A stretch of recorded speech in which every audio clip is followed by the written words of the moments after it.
Hello and welcome back to Becoming Your Own BFF. I am so excited to be here today. I am feeling very inspired. Um, there are a couple shows that I really enjoy watching. I really enjoy American Idol and I really enjoy America's Got Talent. And right now we're starting America's Got Talent again.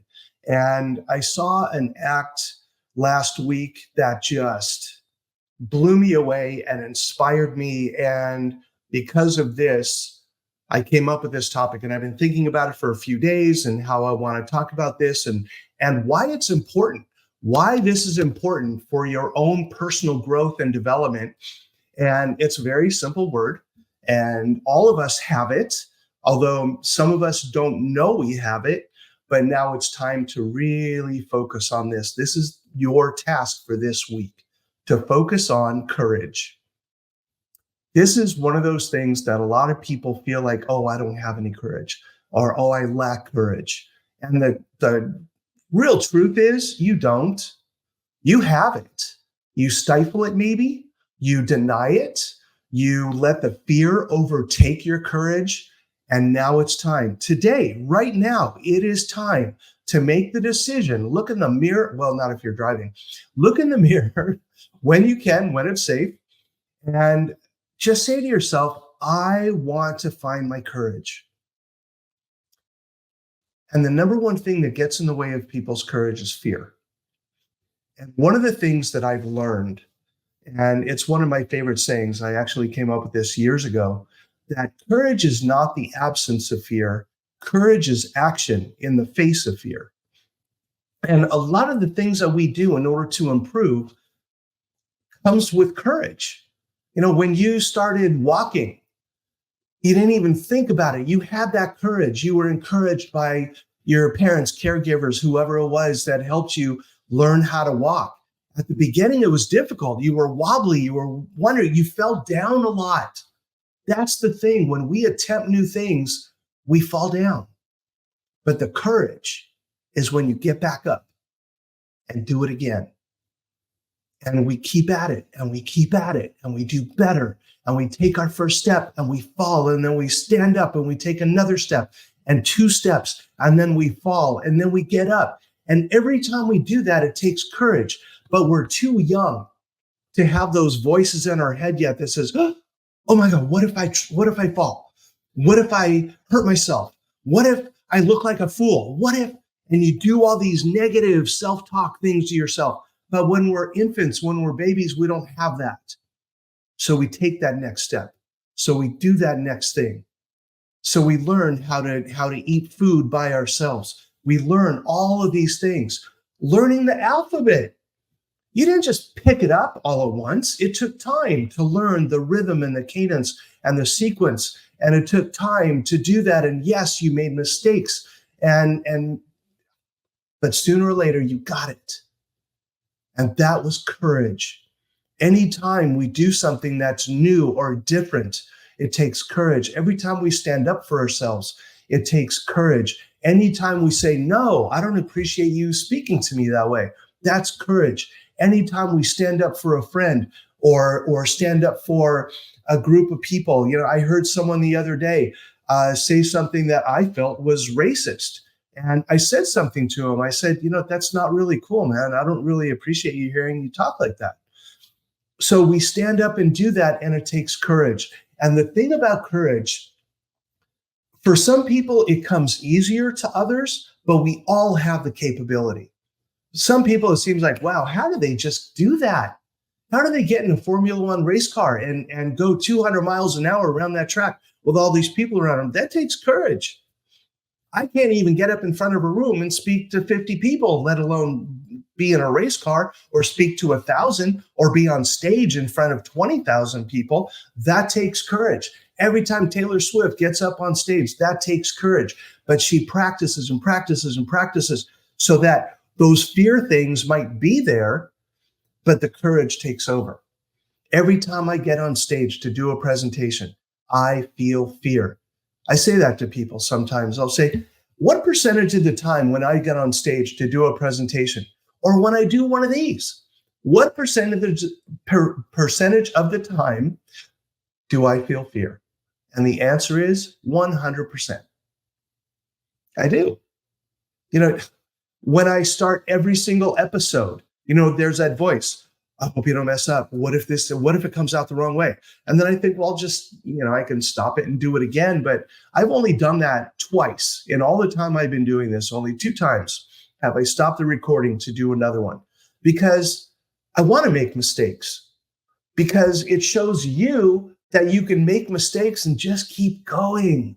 I want to be an example of that. I want to show you that even if you make a mistake, it's okay to keep going. And it's not, what are people going to think of me? And, oh, am I going to look like a fool? And what do people laugh at me? Okay, what if they do? I've had dozens of times where people have laughed at me for some of the things that I've messed up on. But I just keep walking. And a lot of the times I laugh with them. It's like, yeah, that was pretty wild, wasn't it? When we can learn to laugh at ourselves and not take ourselves too seriously and find ways to enhance our courage, man, you're going to be blown away at the gifts that are going to happen from that. So let me go back to, oh, okay, yeah, my ADD is in full force today. I don't like taking my ADD meds all the time. So when I don't, I'm like, all over the place. But that's just me. And it's just something I need to live with. It's not like there's something wrong with me. It's just I have this condition called ADHD. It was not diagnosed until I was 50 years old. So all growing up, I kept hearing from people, Randy, you're so smart. Why can't you get your work done?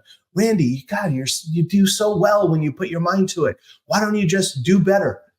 Oh, it was so frustrating because it just wasn't in my capability. I mean, I would look at my homework and it would be like zzz, like an electric field, and everything was blurry.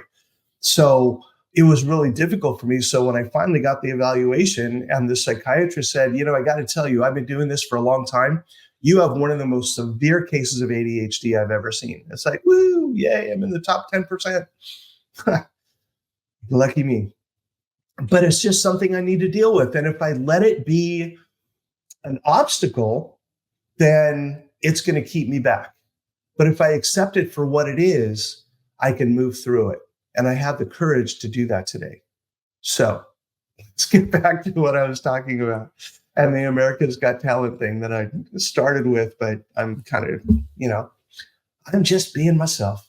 Okay. So I'm watching America's Got Talent, and this year seems to be really inspirational. If it's going to be anything like this first episode, it just blew me away. So the last act of the evening was a man named Richard. And he has been a janitor at a middle school in rural, I think it was Indiana, for 35 years. And he walked on stage. You could just tell he was terrified. He's shaking. He can't make eye contact. They're asking him questions and it takes a few seconds to answer. And the fear was evident on his face. And I'm thinking, wow, good for him. Even if he sounds like me when I sing, that he got up there and did this is amazing. And I don't even know him, but I was so proud of him. And the music started and it was a Journey song. And I was like, serious? Okay. And he started singing and it was amazing. He did not sound like Steve Perry. He sounded like Richard, but he hit every note. And it was unbelievable. And I'm watching him and I'm crying. Tears are streaming down my face. This guy is just, oh my God, I'm starting to feel teary now just thinking about it. I'm going to go watch it again after. I'm so glad that things are recorded now and you can watch them over and over. And after the song, some of the judges were teary and he got a standing ovation. People in the audience are crying because we could just see how much it took for him to get up there and do that. And he was exquisite with his singing. And my first thought was, wow, if he had the courage to do this 35 years ago, he'd be on stage with a band. rather than a janitor. But you know what? Better late than never. It's better to have courage 35 years later than to never have it at all. So when is the best time to start? What's that saying? Oh, I think it's Confucius, who says the best time to start a new idea is 20 years ago. The second best time is today. So we cannot change the past. The past has happened. It's over. But the only thing you have control of is today. So what do you want to do different today? What can you do to enhance your courage today? And it's not like you go from 1 to 50. You go from 1 to 2. And Richard sang that song and finished, and the crowd erupted and people are crying. And guess what he got? He got the golden buzzer, and he deserved it. I was so happy for him. I cannot wait to hear him sing again. And I guarantee, I don't know him. I haven't seen it yet. It's going to be a while before I hear him sing again. He's going to be nervous the second time too. He's going to be scared the second time, but not as much as the first time. And that's the thing about courage. That's the thing about making these changes. At the beginning, it seems monumental, huge, but after we practice, it gets better. You know, like me playing my drums. When I started, I wasn't that good. I couldn't keep a beat for more than, 10 seconds, but I got lessons and I practiced and I practiced. And I got to the point where back in November, I was at rock and roll fantasy camp on stage at the Whiskey A Go-Go on Sunset Strip, playing a Black Sabbath song with Zakk Wylde. Was I scared when I got up there? Hell yeah. Oh my God, I was terrified. And I look over and there's Zakk Wylde, and right in front of me is Britt Lightning from the all-female metal band Vixen. She was amazing. She was our counselor, and it was so much fun. And right up here is my name badge from Rock and Roll Fantasy Camp. I am so proud of this, and it is a sign of courage in my life. So I wish that for you, to find courage. It is within you. You can do this. If Richard can do it, you can do it. And a story that I tell that it kind of illustrates the path to courage. Because again, doesn't go from 1 to 50, it goes from 1 to 2. And here's an example that I love to share. Years ago, I wanted to run a 5K. And I thought, okay, I'm going to do a 5K. And let me start by running a mile. So I got in my car and I drove in my car around my neighborhood until I got to a mile and I knew where it was. And then I went out and got a good pair of running shoes. And I was going off to run a mile. And I start running and I'm all right, we're going to do this. I'm going to do my mile. And I got about 3 blocks and I was exhausted. And I thought, oh, so much for my mile. And then I thought, I don't need to go home. Let me just walk until I feel like running. And then I'll run again. And then when I feel like walking, I'll walk. So I call it my WOG. And I would jog and then I'd walk and I'd jog and I'd walk. And I finished my mile. Now, did I do it perfectly? Did I run a mile? No. Did I finish my mile? Yes. And then the next day I did it again. And I was going to WOG 5 days a week. And I did it 5 days a week, just on schedule. After work, I'd get home. I'd put on my clothes, my shoes and my running clothes, and I would go out and I'd do my mile. And guess what happened? Amazing. After a few weeks, I was running more than I was walking. And after a month or 2, I don't really remember exactly, I was running the whole mile. And then I thought, all right, let's go to 2. And I would do 2 laps. And I would WOG and I would do my 2 miles. And then I finally signed up for a 5K that I was looking forward to doing. And here's the cool thing. See, this is how the universe works. This is the thing that blows me away. My first 5K was the LA Marathon 5K. So I was down in LA. I came down to visit my parents and I signed up, went out to do it. And it just so happened that weekend that I was there, my dad's best friend from high school was in town and he was a runner And I said, I'm going to do the LA Marathon 5K. He said, oh, maybe I'll do it with you. I was with my dad's best friend from high school doing the LA Marathon 5K. Do you think I was scared and nervous? Absolutely. Do you think I was scared and nervous? I didn't want to look like a fool in front of my dad's best friend from high school? Of course. But he said, hey, I'm used to running this length, so I'm going to follow you. If you want to take a break and walk for a while, you can do that. So I did the LA Marathon 5K, and it was a log. I ran more than I walked, but there were times like, hey, do you mind if we walk a little bit? He was like, no, not at all. We're not doing this for time. We're doing it to finish. And here's the thing I didn't know. Not only was I doing this with my dad's best friend from high school, at the end of the LA Marathon 5K, as we got to this one part near the finish, there are people out there that are waving us towards this other street. So we go down this street and someone else waves us into the tunnel, into the LA Coliseum. I'm like, where are we going? We come out of the tunnel onto the track of the LA Coliseum, where Olympic athletes have run, where the LA Rams would play. Blew me. I had no idea. This was the gift, another gift, not just doing this with my dad's best friend from high school, but I am doing a lap on the track of the LA Coliseum. And I crossed the finish line with my arms in the air going, yes, the rush, the feeling was amazing. Because here's the thing, when we take risks and we do things that are out of our comfort zone and we practice and we do our best, we don't try to do it, we do our best and we make it happen. And all of a sudden, here we are crossing the finish line in a way that we didn't even know was possible. I played drums on stage at the Whiskey A Go-Go with Zach Wilde. Did I make mistakes?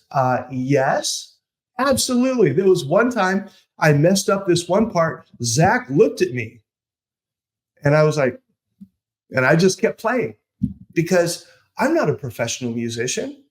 It's my hobby and I love it. And it is so much fun. It's one of the best stress reducers for me when life is too, I love playing my drums. And I wanted to do Rock and Roll Fantasy Camp because also I had shoulder replacement surgery and I worked really hard in PT. I mean, at the beginning, I couldn't even raise my arm.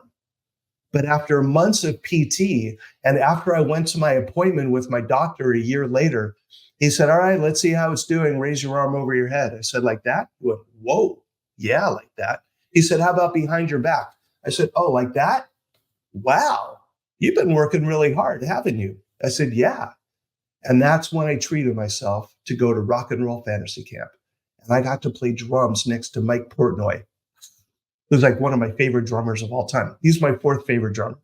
Favorite drummer, John Bonham. Second favorite drummer, right there, Neil Peart from Rush. Oh, he's amazing. I love listening to him. Third, Danny Carey. Fourth, Mike Portnoy. And I played drums next to Mike Portnoy, and it was amazing.